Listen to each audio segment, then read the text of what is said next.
Empecemos. Buenas tardes, estimados colegas. Agradecemos su asistencia en la convocatoria que hemos realizado a la rueda de prensa para dar la postura del sector minero industrial ante las declaraciones del COSEPE respecto a la minería ilegal como amenaza para la seguridad del Estado. A continuación, doy la palabra a María Eulalia Silva, presidenta de la Cámara de Minería del Ecuador. Buenas tardes con todos. La Cámara de Minería del Ecuador es el gremio que representa a la minería industrial en el Ecuador. En tal virtud, felicitamos y reconocemos al Gobierno Nacional por las declaraciones expresadas de esta mañana respecto a declarar a la minería ilegal como una amenaza para la integridad del Estado. La minería ilegal es un azote que afecta a todos los ecuatorianos. Los recursos del subsuelo le pertenecen al Estado y es el Estado quien tiene que administrarlos. Esos recursos se convierten en bienestar, se convierten en impuestos, se convierten en una serie de ingresos para el Estado que, al ser explotados ilegalmente, no solamente le están robando al Estado, nos están robando a todos los ecuatorianos. Pero el problema económico es apenas parte de la minería ilegal.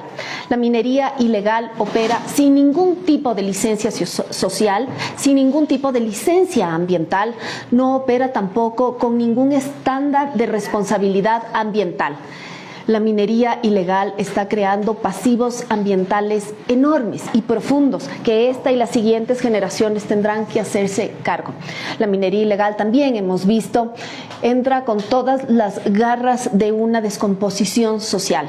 Es por eso, insistimos en felicitar esta declaración del Gobierno Nacional de enfrentar a esta amenaza. Por otra parte, la minería industrial, la minería bien hecha, la minería responsable, es una alternativa de desarrollo que ya está demostrando su impacto positivo. Desde hace 2 años, 13 de cada 100 zamoranos han dejado la pobreza gracias a la minería industrial. Zamora Chinchipe, que es la provincia que alberga las 2 minas industriales, ha logrado números que no ha logrado ninguna otra provincia, que es reducir la pobreza en 13 puntos. El año pasado, solamente de enero a octubre, la industria minera, entre impuestos sectoriales e impuestos generales, aportó con más de 640 millones de dólares. Desde que la minería industrial ha entrado en operación, hemos exportado alrededor de 6.000 millones de dólares que vienen a apuntalar la dolarización en el Ecuador.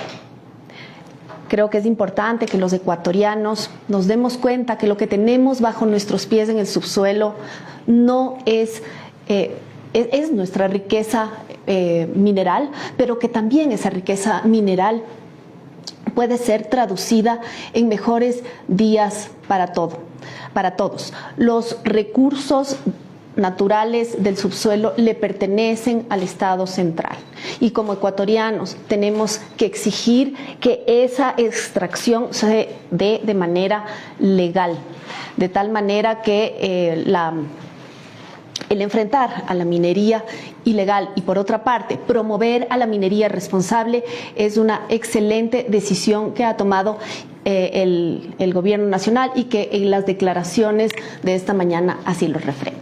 Muchas gracias. Una preguntita, ¿cómo interpretan ustedes? Yo entiendo que ustedes felicitan al Gobierno por esta decisión de declarar a la minería ilegal como una amenaza en contra de la seguridad del Estado. Pero para ustedes, ¿qué significa eso? O sea, ¿qué acciones creen que pueda empezar a tomar el Estado? Un poco, primero para respaldar a ustedes, porque la siguiente parte de la resolución era esa. ¿Y qué acciones creen que pueda ya empezar en contra de la minería ilegal? ¿O qué se supone que viene con esto? En los próximos días y en las próximas semanas,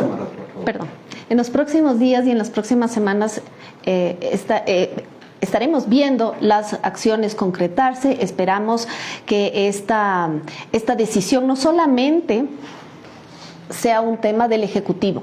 También exhortamos a las autoridades de la función judicial a que se unan a esta cruzada en contra de la minería ilegal.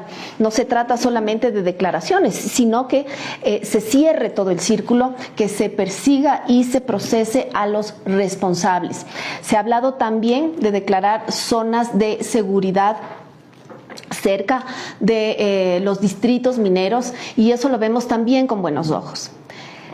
El declarar esas zonas de seguridad implicará una mayor presencia de la fuerza pública.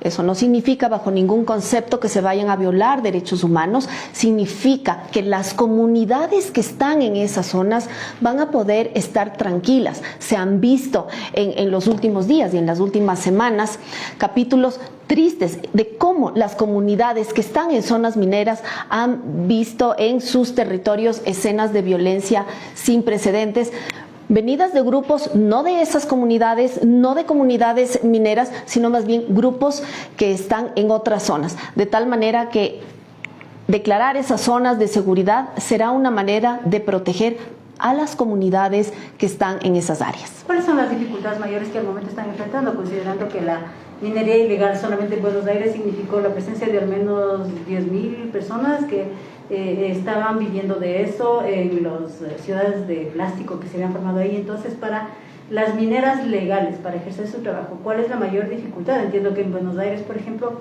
hubo inconvenientes con Jandrín. Entonces, para ustedes, como industria minera legal, ¿cuáles son las mayores dificultades? La minería ilegal azota a todos los ecuatorianos, pero a la industria minera formal también le afecta directamente. Primero, por un tema reputacional. Lamentablemente compartimos el mismo nombre, pero entre minería responsable y minería ilegal no hay nada que ver, no hay ningún punto de coincidencia excepto el nombre. En un país donde la minería industrial es un sector nuevo, hay mucho desconocimiento y de tal manera que, sobre todo en territorio, esos pasivos ambientales que están creando los ilegales muchas veces están siendo imputados a las empresas responsables, cuando eso es absolutamente falso y absolutamente alejado de la realidad. Por otra parte, los recursos minerales van a ser explotados, de eso no nos quepa la menor duda, van a ser explotados. La pregunta es cómo queremos que sean explotados, de una manera responsable, de una manera trazable, de una manera reportable o de una manera ilegal, que ya sabemos todas las nefastas consecuencias que esta tiene. De tal manera que sí se llegan a crear en ciertas zonas, como lo que hemos visto últimamente, pugnas entre empresas o concesiones legales y grupos de irregulares, generando aún más esta descomposición social de la que hablábamos. Una consulta. Ana Nori de Plan B. ¿No creen que esta declaración del gobierno puede ser un paso para escalar la violencia con las organizaciones indígenas que ya dijeron que rechazan esta declaratoria del gobierno y ya piensan en hacer nuevas paralizaciones y nuevas manifestaciones en esas zonas de conflicto? Declarar las zonas de seguridad en los distritos mineros significará que las poblaciones, que las comunidades de esas zonas podrán vivir tranquilamente. No se trata de irrespetar derechos humanos, no se trata tampoco de que la presencia de la fuerza pública se va a convertir en compañías de seguridad privada para las empresas mineras. La presencia de las fuerzas de seguridad, de la fuerza pública, servirá para justamente precautelar el bienestar de las comunidades. Más bien, yo aprovecho su pregunta para exhortar a esos movimientos sociales a que canalicen sus esfuerzos a combatir al verdadero enemigo, la minería ilegal. La minería responsable, además de trabajar de manera social y ambientalmente responsable, es una industria legítima, es una industria necesaria y es una industria imprescindible para el ser humano, con un énfasis sobre todo a futuro. El mundo necesita mitigar el cambio climático y eso se hará a través de la adopción de energías limpias. Las energías limpias que enfrentarán la crisis climática requieren de minerales que están bajo nuestros pies, en nuestro país. Y el Ecuador en ese sentido podría convertirse en un excelente proveedor de minerales justamente para esta transición que el mundo necesita. Diego Ordóñez dijo que no hay declaratoria de zonas de seguridad. Usted repite mucho el tema de declaratoria de zonas de seguridad, pero él dijo, no me acuerdo si repitió unas 2 o 3 veces en su rueda de prensa diciendo no hay declaratoria de zonas de seguridad en los alrededores o cerca de las empresas mineras.